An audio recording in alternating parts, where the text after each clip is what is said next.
ஜூலை 12 நடைபெறும் குரூப் 4 தேர்வில் 3934 பணியிடங்கள் நிரப்பப்பட உள்ளன. வாங்கி படியுங்கள். Sura's TNPSC Group 4 Guides. வெற்றி நிச்சயம். Also available at Amazon, Flipkart மற்றும் surabooks.com. ஒரு மகிழ்ச்சியான செய்தி.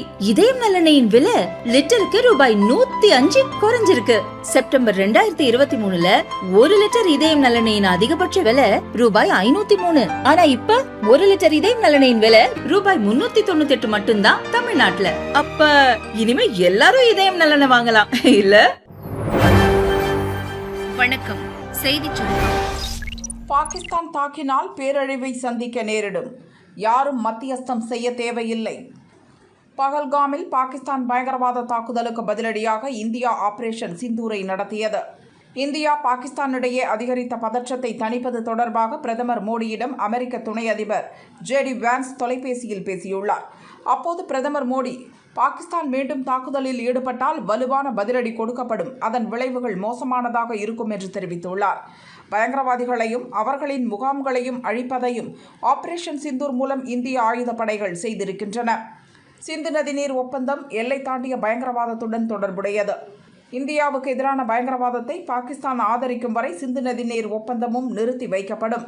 பயங்கரவாதிகளுக்கு எதிரான ஆபரேஷன் சிந்தூர் இன்னும் முடியவில்லை. பாகிஸ்தான் சுட்டால் நாங்களும் சுடுவோம், தாக்கினால் தாக்குவோம். பாகிஸ்தானின் ஒவ்வொரு நடவடிக்கைக்கும் வலுவான பதிலடி கொடுக்கப்படும். எல்லை தாண்டிய பயங்கரவாதத்துக்கு பதிலடி கொடுப்பதில் புதிய பழக்கம் ஏற்பட்டுள்ளது. இனி எல்லை தாண்டிய பயங்கரவாதத்துக்கு பாகிஸ்தான் மிகப்பெரிய விலையை கொடுக்க வேண்டியிருக்கும். பயங்கரவாதிகளை ஒப்படைப்பது பற்றி பாகிஸ்தான் பேசினால் இந்தியாவும் பேச தயார். காஷ்மீர் விவகாரத்தில் இந்தியா மிக தெளிவாக இருக்கிறது. பாகிஸ்தான் ஆக்கிரமிப்பு காஷ்மீரை திரும்ப பெறுவது மட்டுமே மீதமுள்ளது. இந்த விவகாரத்தில் யாரும் மத்தியஸ்தம் செய்வதை இந்தியா ஏற்காது என பிரதமர் மோடி தெரிவித்ததாக அமெரிக்காவின் நியூயார்க் டைம்ஸ் செய்தி வெளியிட்டுள்ளது. போர் பாதுகாப்பு ஒத்திகை தொடரும். தமிழக அரசு அறிவிப்பு. மத்திய உள்துறை அமைச்சக ஆலோசனையின்படி தமிழகத்தில் உள்ள துறைமுகங்கள், அணுமின் நிலையங்கள், விமான நிலையங்கள், அனல்மின் நிலையங்கள் போன்றவற்றில் சிவில் பாதுகாப்பு பயிற்சி மற்றும் போர் பாதுகாப்பு ஒத்திகை கடந்த 7ஆம் தேதி முதல் நடந்து வருகிறது. நேற்று முன்தினம் தூத்துக்குடி துறைமுகம், அனல் மின் நிலையம் போன்றவற்றில் விமான தாக்குதலை எதிர்கொள்வதற்கான ஆயத்த நிலை பயிற்சி நடந்தது. ஒத்திகையின் போது பாதுகாப்பு, வெளியேற்றம், முதலுதவி தொடர்பாக பயிற்சி அளிக்கப்பட்டது.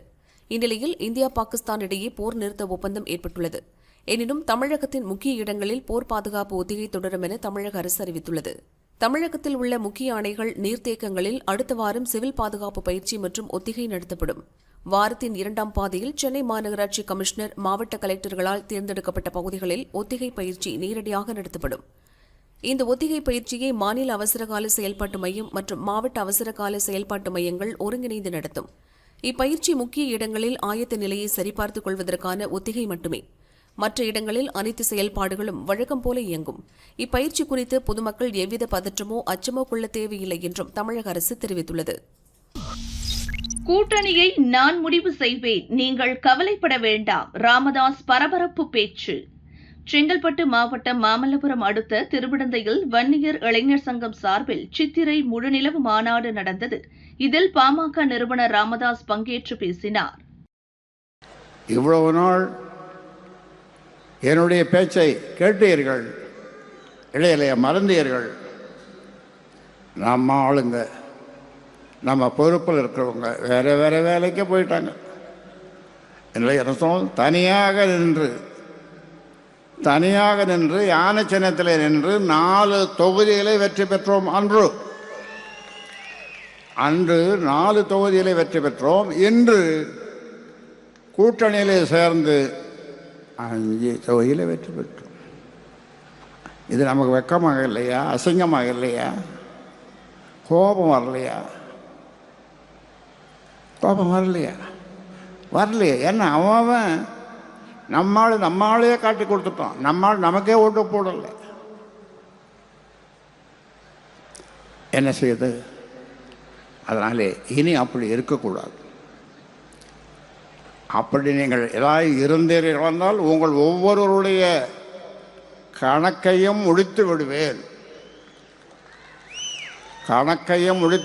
என்று சொன்னால் என்ன அர்த்தம்? உங்கள் பொறுப்புகள் உங்களிடம் இருக்காது. வேறொரு நல்ல பையனை ரியல் எஸ்டேட்டு செல்ஃபோன் வச்சில்லாத ஒரு நல்ல பையனை, குடிக்காத பையனை நீ தாண்டா மாவட்டம், நீ தாண்டா எல்லாம் அப்படின்னு சொல்லு. எம்எல்ஏ என்று பார்க்க மாட்டேன். எம்எல்ஏன்னா தூக்கி கடலில் வீசிடுவேன்.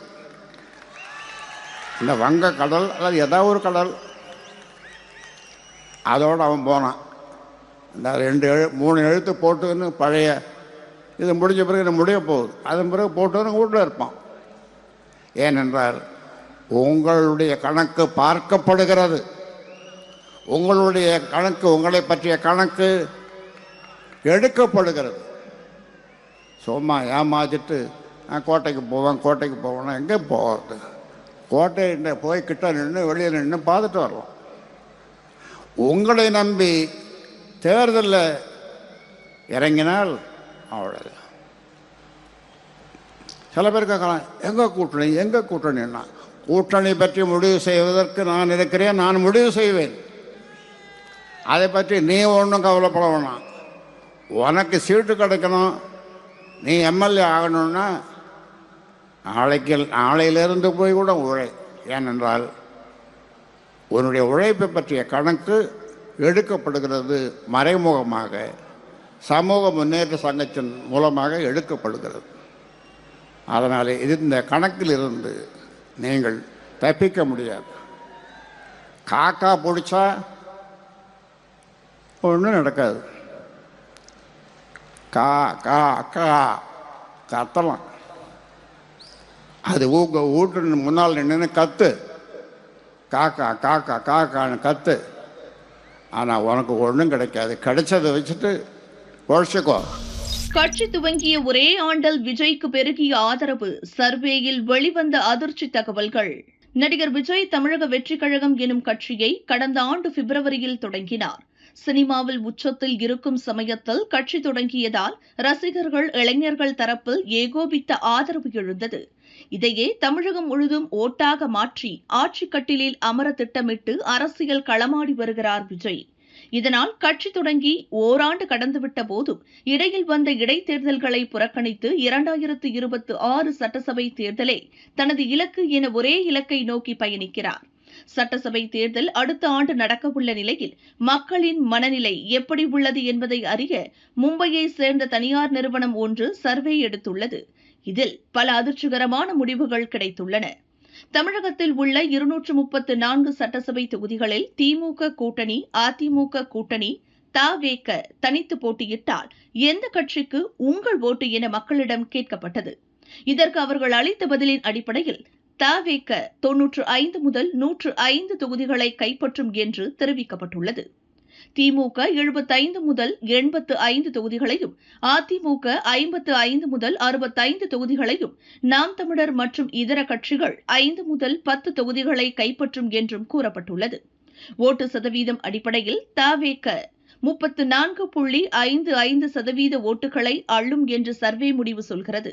திமுகவுக்கு 30.20% ஓட்டும், அதிமுகவுக்கு 27.85%, நாதாக 4.40%, இதர கட்சிகள் 3% ஓட்டு பெறும் என்றும் கூறப்படுகிறது.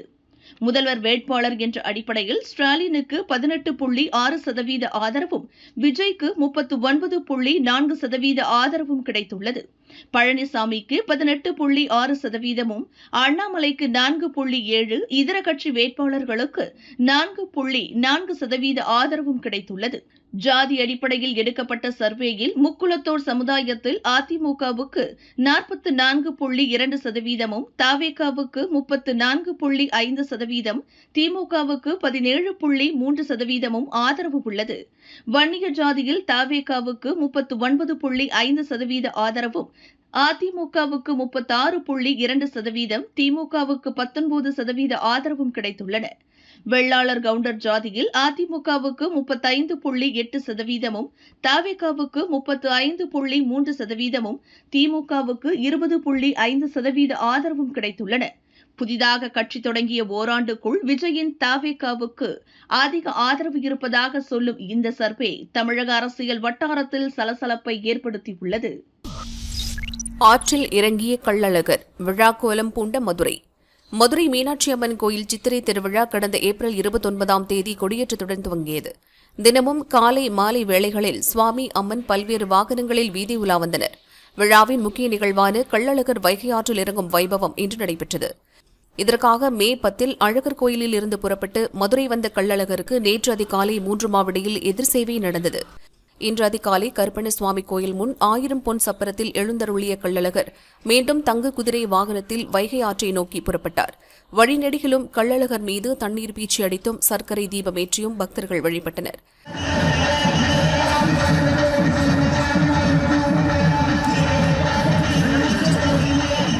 காலை 6 மணி அளவில் பச்சைப்பட்டுடுத்தி தங்க குதிரை வாகனத்தில் வைகையில் கள்ளழகர் எழுந்தருளினார். வெள்ளை குதிரை வாகனத்தில் அவரை வீரராகவ பெருமாள் வரவேற்றார். கள்ளழகர் ஆற்றில் எழுந்தருளிய போது பக்தர்கள் பரவசத்துடன் எழுப்பிய கோவிந்தா கோவிந்தா என்ற கோஷத்தால் விண் அதிர்ந்தது.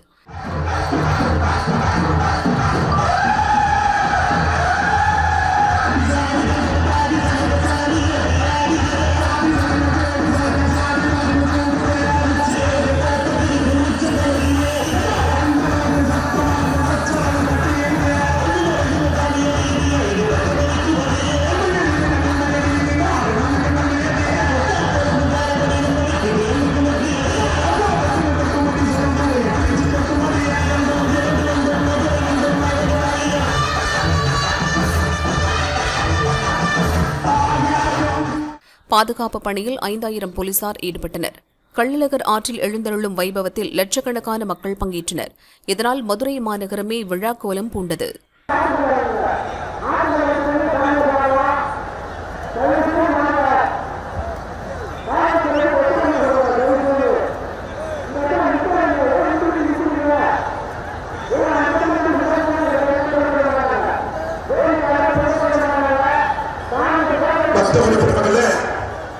ஆற்றுக்கிலிருந்து வெளியே செல்லக்கூடிய பக்தர்களுக்கு பாதை வழிமுறை செய்யப்பட்டிருக்கின்றது. இந்த கிழக்கு புறமா ஆற்றை ஒட்டி இருவழிப்பாதை போட்டிருக்காங்க. நம்ம மதுரை மாநகர காவல்துறை வந்து இருவழிப்பாதை ஏற்படுத்தியிருக்காங்க. அது வழியா வெளியேறி மேல போகலாம். 1245 ஏரிகள், 17 அணைகளில் பூஜ்ஜியமான நீர்மட்டம். வறட்சியின் பிடியில் நீர்நிலைகள். தமிழகத்தில் மக்கள் வெளியே தலை காட்ட முடியாத அளவுக்கு கோடை வெயில் சுட்டெரித்து வருகிறது. அதுவும் இப்போது அக்னி என்ற கத்திரி வெயில் துவங்கியிருப்பதால் நிலைமை இன்னும் மோசம். இன்னொரு பக்கம் நீர்நிலைகள் வறண்டு வருகின்றன. தமிழகத்தில் 37 மாவட்டங்களில் நீர்வளத்துறை கட்டுப்பாட்டில் 14,141 ஏரிகள் இருக்கின்றன.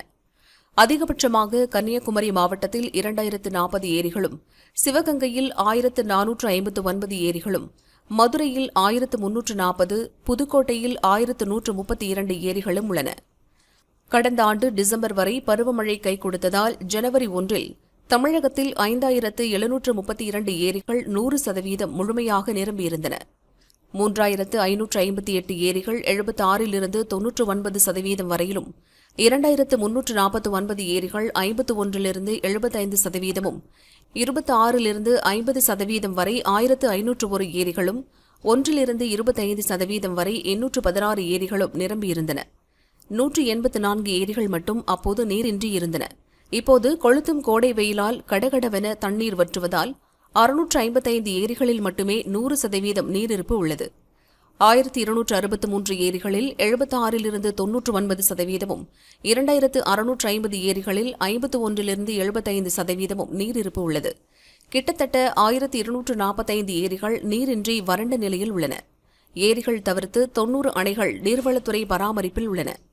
இவற்றின் ஒட்டுமொத்த கொள்ளளவு 224 TMC என்ற நிலையில் இப்போது 122 TMC நீரிருப்பு உள்ளது.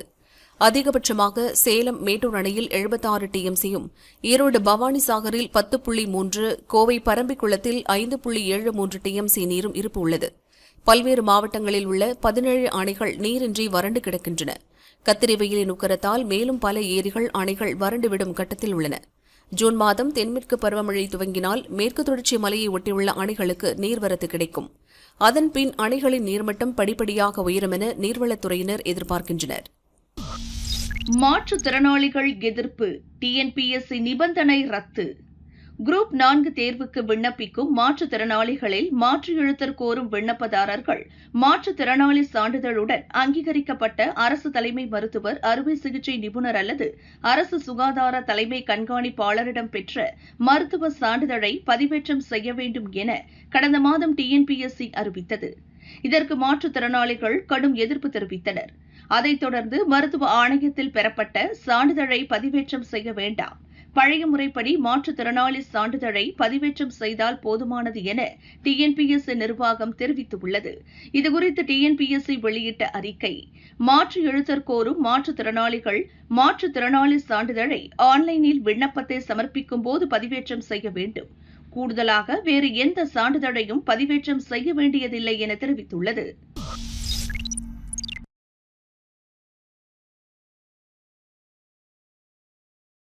கர்நாடகாவைச் சேர்ந்தவர் சுப்பண்ணா ஐயப்பன், வயது 70.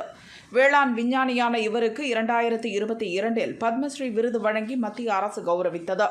மைசூரு விஸ்வேஸ்வரய்யா நகரில் உள்ள அடுக்குமாடி குடியிருப்பில் குடும்பத்துடன் வசித்து வந்தார். மே 7ஆம் தேதி முதல் சுப்பண்ணா ஐயப்பன் காணாமல் போய்விட்டதாக போலீசில் புகார் அளிக்கப்பட்டது. போலீசார் சுப்பண்ணாவை தேடி வந்தனர். இந்த சூழலில் மாண்டியாவில் உள்ள காவிரி ஆற்றில் அவர் சடலமாக கண்டெடுக்கப்பட்டுள்ளார். சுப்பண்ணா ஐயப்பன் சடலத்தை போலீசார் மீட்டு விசாரணையில் இறங்கியுள்ளனர். முதல் கட்ட விசாரணையில் சுப்பண்ணா ஐயப்பன் தற்கொலை செய்து கொண்டதாக கூறப்படுகிறது. ஆனால் தற்கொலைக்கான காரணம் என்ன என்பது தெரியவில்லை.